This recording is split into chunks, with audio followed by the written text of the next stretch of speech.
So the first thing we'll talk about is just trying to reset our minds, and I appreciate Diana for helping to kind of introduce the importance of exercise in her presentation and how it can affect mental health, and giving me some cosign there.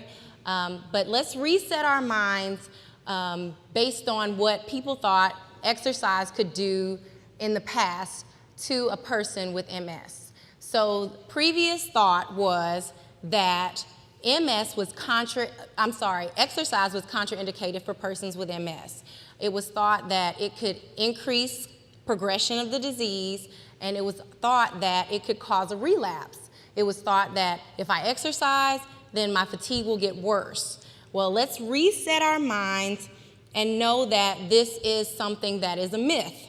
Actually, exercise is not your enemy. Evidence has shown that exercise is actually well tolerated by persons with MS, and it is not viewed as a contraindication. It's actually viewed as something that can help you manage your disease better.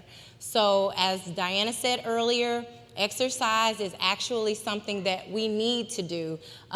Everyone, not just persons with MS, anybody with a neurological disorder, exercise will help. It will not hurt. It will not cause a relapse. So why is exercise important? Exercise is important because if you do not move, you will experience something called primary loss, and that is non-use resulting in maladaptive central nervous system changes. Those are all big words, yes.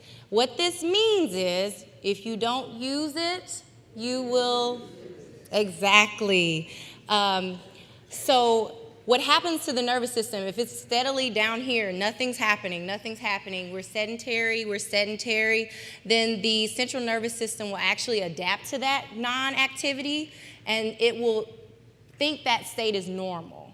It will think that sedentary activity is normal in your body, and that's not something you want to happen.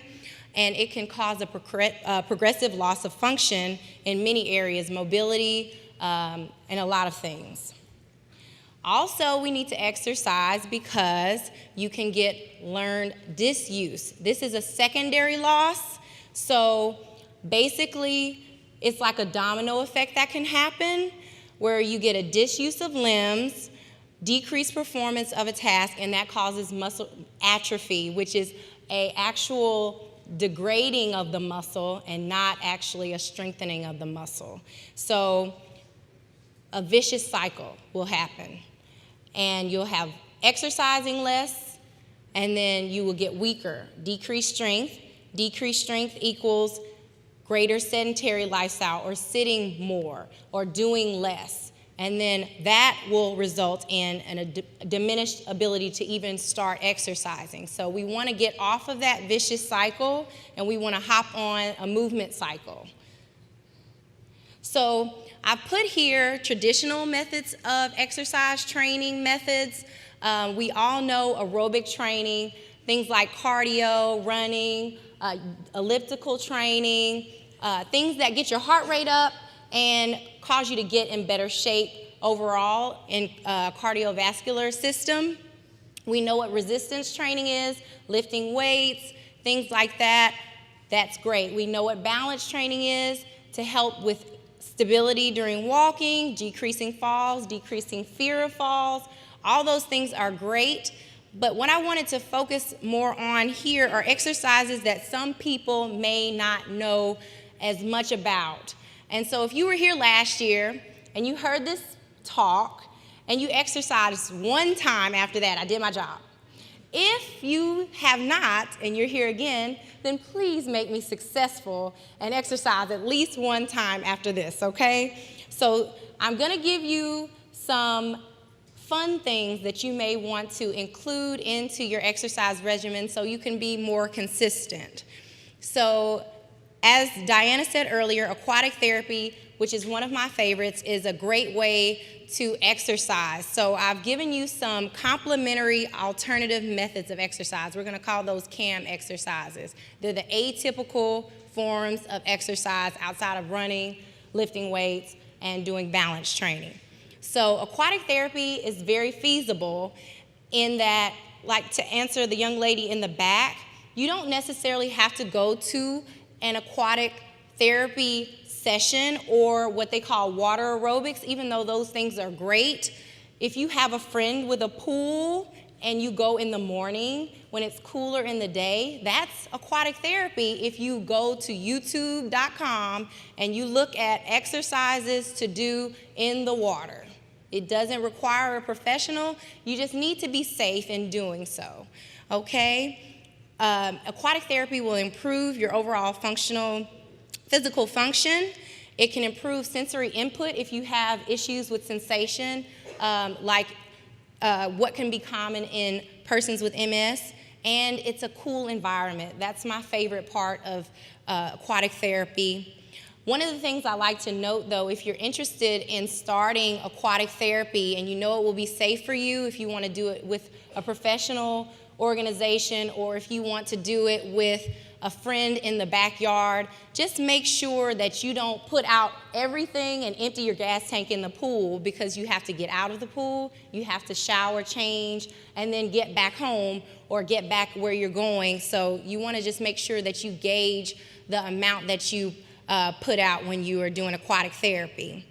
I like this exercise for another reason. It's a great social support system, and it's good to kind of get accountability and group connections so that if you start going to an organized aquatic water aerobics type of program, then you will have friends that you make, people that will miss you if you're not there, and it's fun. So I really like aquatic therapy for a lot of my patients that have MS to do on their own as a form of exercise.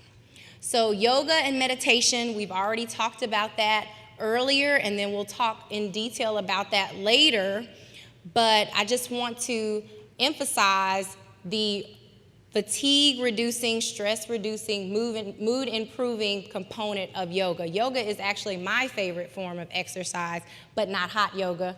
Hot yoga is done typically in environments of 90 degrees and above. We can go outside and do hot yoga.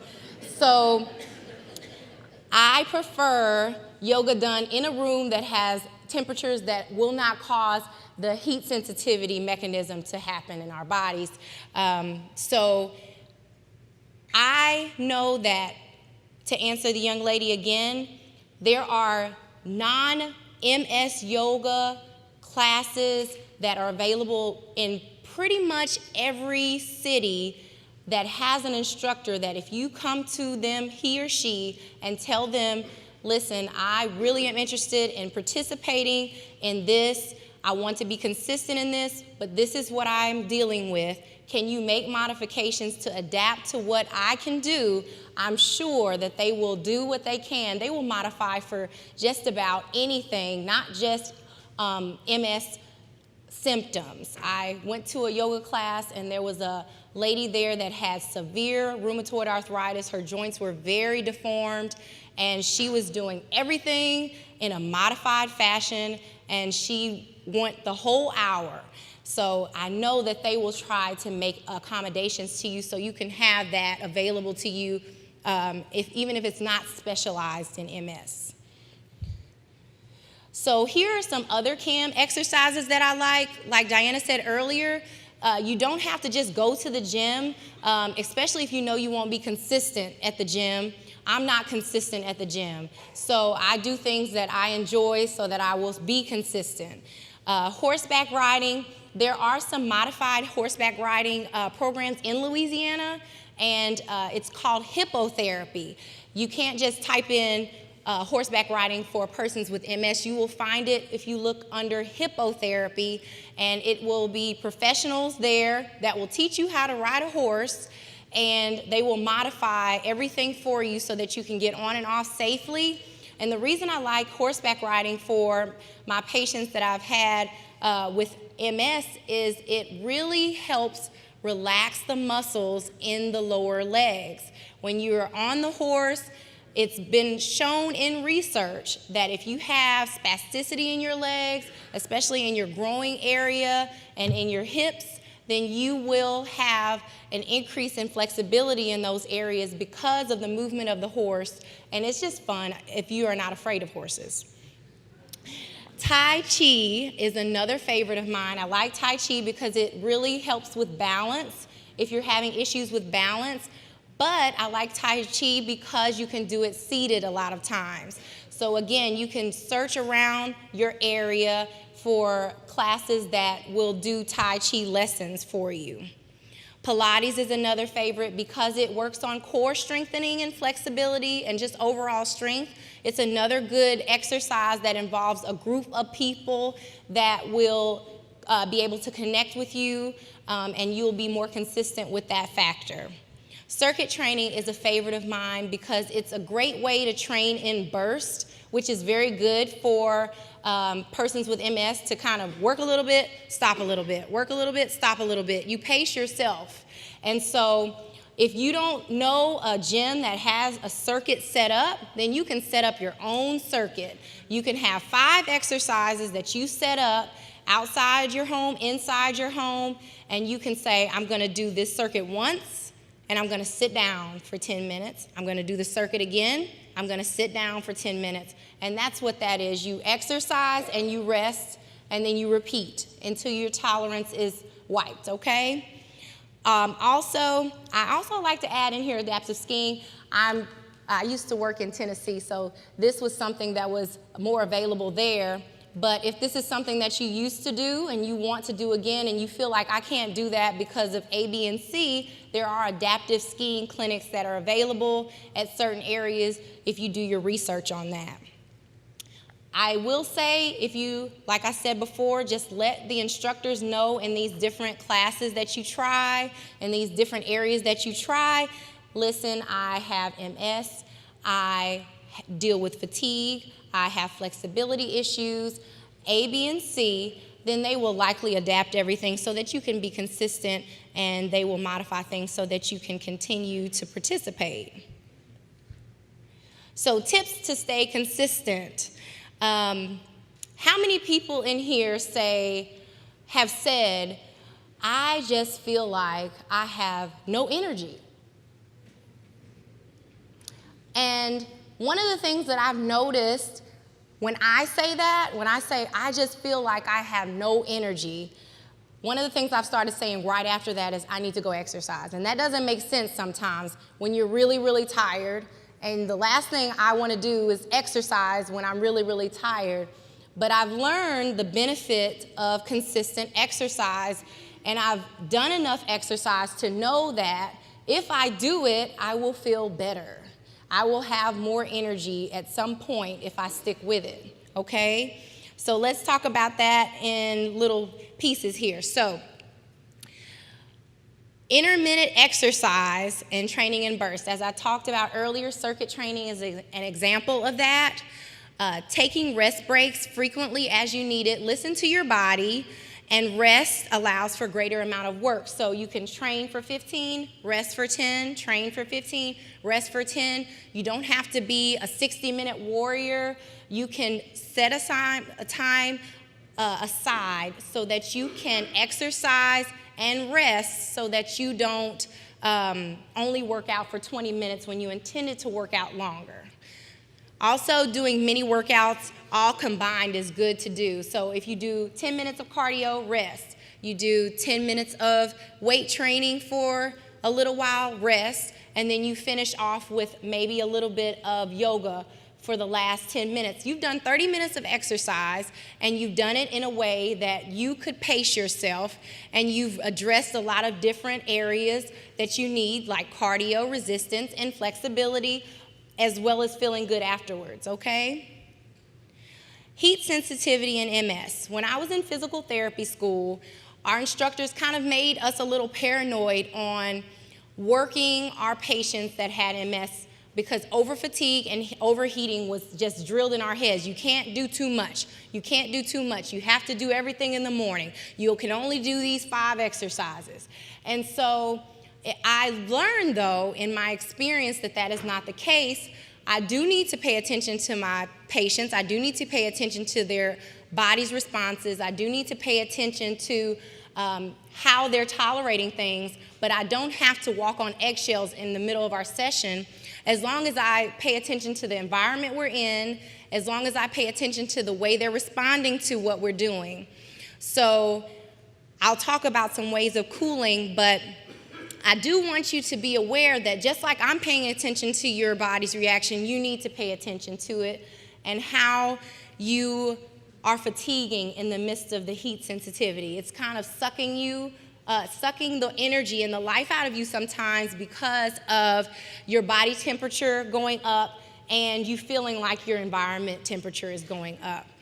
And this can be internal or external, as I've said. It limits your ability to exercise for prolonged periods, and humidity, especially here in our state, will make that worse.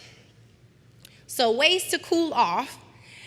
Prior and during exercise, I recommend, and after. So a cool environment, inside versus outside, and the pool also is a cool environment. Cooling vests, you can usually order these off of Amazon. Everything's on Amazon. You can order these and you wear them and they cool you off as you're exercising. Evaporative cooling, those are just the misters that you see everybody having at the theme parks and the football games. You can carry that with you as you exercise if you're going on a hike or if you'll be somewhere where you'll be doing something for a long period of time outdoors. Exercising in the morning, that is something that I tell most of my patients to do, not just because of fatigue, but because of the cool of the day. Getting in the pool, as we talked about earlier, drinking an icy drink or an icy water while you're exercising versus room temperature. Wearing synthetic performance clothing, things that are breathable, things that you can sweat in and not feel like it's weighing you down. Cool packs. You can do this and stick things in a pillowcase and drape them around you, tuck them in different parts of your clothing to stay cool. One of the things that I tell my patients to do, and some of you guys are my patients out there and you know I've already told you to do this, you take a towel, wet it, put it in the freezer. It will get cold. The next day you take it out, you put it around your neck and you exercise with that wet, cold, frozen towel around your neck. That's a cheap way to get things cool. Ice bathing, I usually don't recommend for everybody, but if you're an extreme soccer player or if you do some sports on a regular basis where your muscles are always tight and you need to soak those limbs into an ice bath, go for it. So all of these things will decrease your raised internal core temperature and it will lead to decreased fatigue, delayed onset of fatigue earlier in your exercise. So you can exercise longer and for a greater work volume. So how do I get started? Everybody now is ready to go exercise like today. Yes.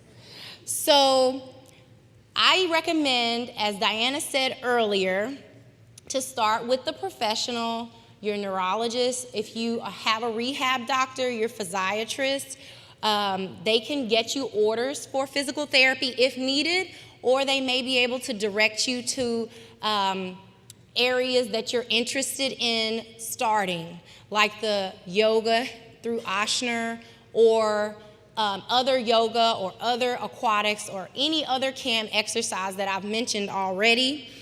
The reason that I promote physical therapy is because I'm a physical therapist. But occupational therapy is also a great team member in rehab, and speech therapy as well, especially with activities of daily living sometimes being an issue and memory being an issue. So all of these things, we work together as a team.